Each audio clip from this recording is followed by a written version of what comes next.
Hi, my name is Derek Yang, and I chose Discord as the company to analyze using elements of the T algorithm. Today I'm going to go over what exactly Discord is, how it works, how it grows, where it sits in the competitive landscape, and give you an overview of its strategy, as well as a few recommendations for how to take it to the next level. So what exactly is Discord? Well, functionally, I could tell you that it's a free communication app that's supported cross-platforms, that it has voice, video, and allows for rich media communication between groups and one-on-one. I could also tell you that it has a subscription product with premium offerings such as better expression tools, higher quality video and audio, and I can tell you one of 80 million other things about it. But in reality, your reaction is probably, what are you talking about? So simply put, Discord is Slack for gaming communities. In June 2020, the company took it one step further and simplified their branding to your place to talk. Discord is positioning itself to go beyond gaming as a generic place for communities to congregate and communicate. So how's Discord doing? In 2020, it announced that it has surpassed 100 million monthly active users, spending 66 million collective hours each day on the app across 13 million servers, which are the equivalent of Slack workspaces. Over the past 3 years, Discord has shown impressive active user growth, going from 9 million in 2017 to 14 million in 2018. It's worth noting that in 2020, the company switched over to monthly active users. But if you do some creative back of the envelope calculations, you will see that the company should sit roughly between 30 and 40 million DAU. On revenue, the company is just getting started, exploding in the past year from somewhere in the low double digits to projected $120 million in annual revenue. Peak concurrent users is an interesting but unique stat that Discord uses. And over the past years, it's shown impressive growth. In 2020, this number has not been released.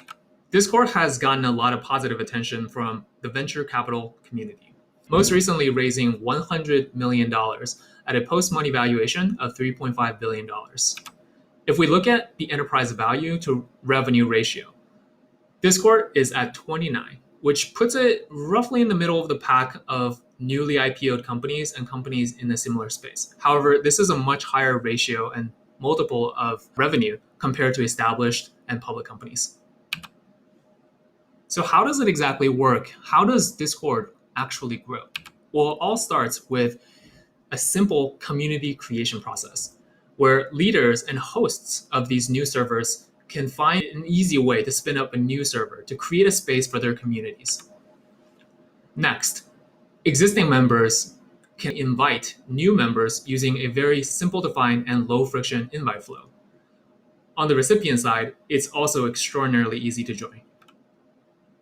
When people have logged into the server, they're able to enjoy delightful and useful interactions using text, video, GIF, rich media, and most recently, even the ability to go live. All of these things culminate in a very casual yet sticky behavior of people developing a habit to engage, to hang out without a pressure to participate explicitly. And this creates a feeling of belonging to a community. When these things all add up together, existing users become strong and powerful advocates for the brand, spreading goodwill through word of mouth, and also creating servers of their own, thereby starting the flywheel over again. In the competitive ecosystem, Discord sits squarely at the intersection of communication and community. Within communication, there are a couple of ways to look at how people communicate. On the x-axis here, I've plotted public versus private communication. And on the y-axis, I've plotted permanent and ephemeral communication. Depending on how you use Discord, it actually sits within both quadrant 1 and 4. Within the community ecosystem, there are very interactive ways and very passive ways, as well as interactions with strong ties and weak ties. And depending, again, on how you use Discord, it sits in quadrant 1 and quadrant 4. Based on the competitive landscape, we can tell that there's a pattern emerging for companies that share the same space as Discord. To layer on top of that, there are also a set of companies with similar mission statements geared towards bringing people together and communicating better. Functionally, there is also a set of companies that share significant DNA. If we take a look at the companies listed here, you'll notice that universally, they share the traits of having a very low barrier to invite and join. No mental pressure involved to actually engage. A combination of both familiar and new faces, and that they provide an interactive platform, which is sometimes in real time. So how is Discord positioned strategically? What are its differentiators and table stakes? The mainstays of Discord strategies are likability. Discord started as a platform made by gamers for gamers. It has a strong, loyal following from its core base, as its founder and employees are deeply involved in the gaming ecosystem. It shares a lot of the same passions and interests as its users. As it branches out to verticals beyond gaming, it'll need to maintain its street cred with its gaming roots while appealing to communities with different needs.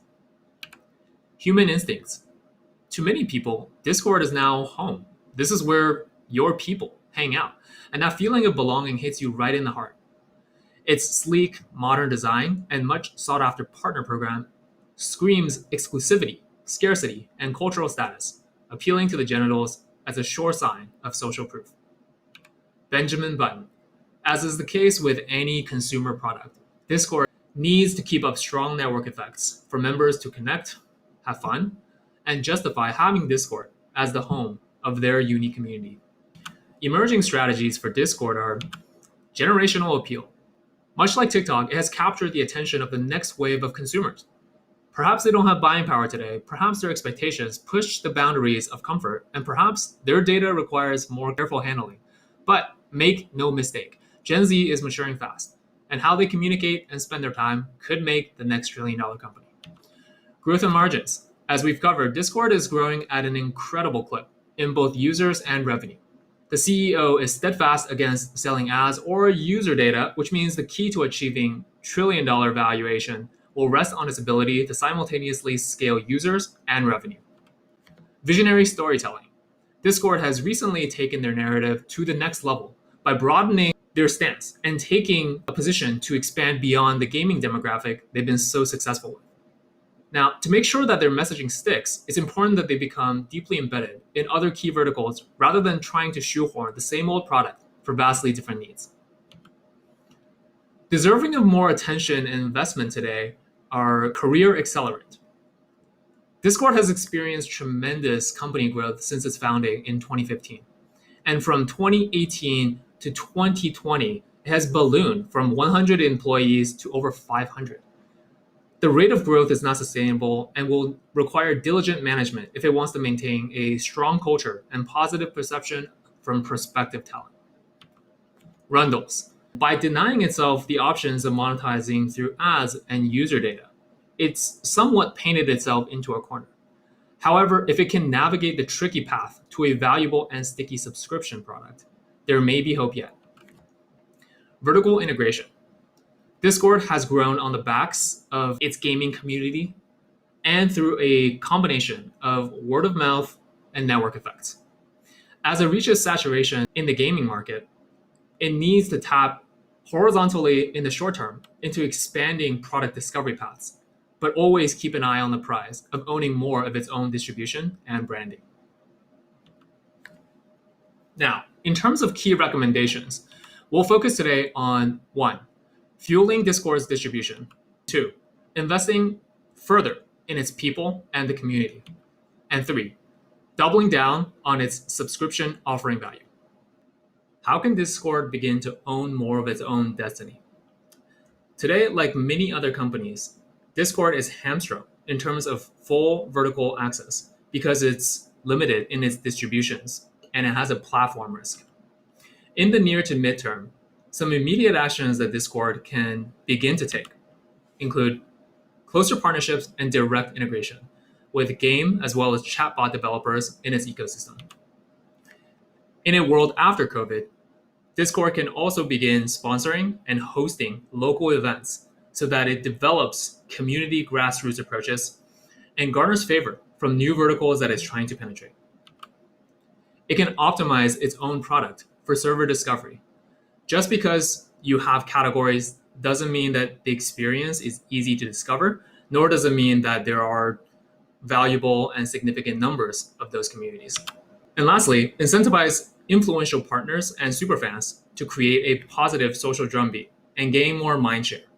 For a brand that has such loyal fans, Discord's social presence is laughable. In the medium to long term, it can focus on a top-down alignment on the correct degree of capital allocation, which may be significant. The way that it's going to have to decide this is placing the right bets in terms of levers that it can pull on the platform level, which may involve mergers and acquisitions, partnerships with other players, as well as deep strategic integration. On the right, you can see 3 examples of how this happens in the wild. IKEA has purchased Romanian forests to actually secure its raw materials pipeline. Facebook, in fear of missing the next great computing platform, purchased Oculus and now is able to brand that as part of the Facebook Inc. family of apps. Microsoft has pre-built in apps which are installed on all Windows machines. And these are just some aspects that Discord can look to get inspiration for how to improve its own distribution. Discord needs to continue investing in its people and community. In the near to midterm, it can try bolstering internal talent growth by creating programs that foster growth through mentorship and sponsorship. It can continue using shared language with its core user base and meet the community where they are to show that they still understand the exact needs of the community. They can also understand the needs of those who don't have as much of a voice. It's interesting to see the discrepancy that although the environment is rated overwhelmingly positive for males, they're more likely to be passive and detracting. This makes me wonder if you actually make the work environment even more positive for females, how much better would they be as promoters for your company and your culture? In the medium to long term, it's important that Discord stands up an alumni network. This ensures that talent that exits the company still feels like they're connected to the Discord family, as well as well set up for next steps. They can also compete with tech giants such as Facebook and Google, leveraging their startup status and leaning into its advantages of ensuring meritocracy, being scrappy, fast, yet principled, as well as having a ground-up, bottoms-up culture. Discord needs to continue investing in its subscription product, Nitro. At $10 a month, Nitro is already delivering the majority of a projected $120 million annual revenue for Discord. However, it has a long way to go before Discord can justify its valuation and its growth potential. Discord can leverage proven methods of trial membership and aggressive in-product upsells to drive additional adoption to its subscriptions. Next, it can leverage unique Discord ways to discount Nitro by having the community participate and collaborate in efforts such as gifting and boosting. And thirdly, Discord can layer in additional value and services, such as customization, additional expressive tools, and additional server analytics to tell hosts who their most valuable members are and how their server is being used. Over the long term, Discord can also expand their payment options to increase the input funnel into how people purchase Nitro. For example, digital currencies such as crypto, or developing their own in-app currency. They can also allow users to earn Nitro through engagement, participation, as well as referral in a way that is not easily gamed. And lastly, it can creatively consolidate across brands to make bundles with other companies that offer complementary value. To sum it up, despite strong user growth, favorability from its existing communities, and a strong brand, Discord has immense competition as a community and communication platform. Its core strengths are appealing to the human need to belong, its strong network effects, and its likability. Some recommendations for next steps include getting strategic alignment on when and how to significantly allocate capital in order to own more of its own destiny by controlling distribution across key verticals and markets. To continue investing in its people and its partners so that working at Discord as an employee and as a partner is a winning proposition. And lastly, to utilize proven growth tactics to maximize the lifetime value for customers on subscription products, while also increasing the product offerings core value through added benefits and potential partnerships. With that, thank you.